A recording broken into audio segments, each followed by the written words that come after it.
So guys, today we're going to discuss how many calories does our body burn in a 24-hour period. And I got my bit of a cake here to kind of help me just to maybe explain it a little bit more. So the first thing we're going to discuss is what we call EAT, which is basically exercise activity thermogenesis. And what that all that means is the amount of calories that your body will burn when you're exercising. So if you're walking, if you go to the gym, it's not a massive amount. People think it's a lot, but it's not. It equates for about 5 to 10% of the amount of calories you burn throughout the day. After that, we got something called TEF, which is basically all that is basically the thermogenic effect of food. All that is how many calories does your body use when you're actually digesting food. So basically, if I was going to eat this cake, how many calories does it to take for my body to actually burn it off? And that is about between 7 and 10% calorie-wise throughout the day. Things to note here, though, the more protein you consume when you're eating, you actually burn more calories. So protein actually has a higher thermogenic effect. It's between 20 and 30%. Carbohydrates is 4 and 7%, and fat is between 3 and 4% calories you burn throughout the day when you're eating food.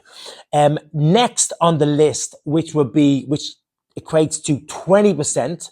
Of the amount of calories that you burn every day is basically just kind of activity, so moving around. So if you're doing some housework, if you're, fidgeting, anything like that, it just creates some more movement. That's the reason why we try to get people to focus on that figure of trying to get between 7 and 10,000 steps in a day. If you're around that, that creates about 20% of the calories you burn.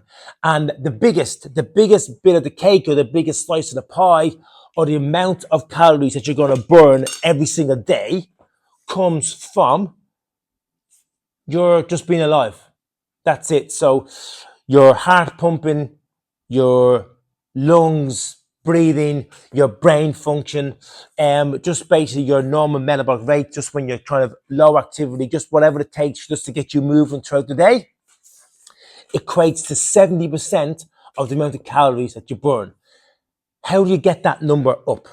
Okay, you get that number up by simply lifting weights and increasing your protein intake. So if you lift weights and increase your protein intake, that means you're going to increase your metabolic rate just when you do nothing. So the more muscle mass you have, the more calories you're going to burn throughout the day. So what can you take away from this little chat we had today? Really simple. 2 ways that you want to focus on if you're trying to burn more calories. Obviously, it means being in a calorie deficit, but what you want to do is increase your movement. So try and get to 10,000 steps a day. That's fantastic. And the biggest bit of the pie, what we've learned today, is lifting weights and increasing your protein intake. That is massively, massively going to help you to burn more calories day to day. My last problem is, what am I going to do with this cake? It would be a shame just to throw it out. It's a Marks and Spencer's cake, by the way. So throwing it out, I think, is a sin. It should be against the law. I'll put the kettle on. Stay locked to the channel. Whoop, whoop.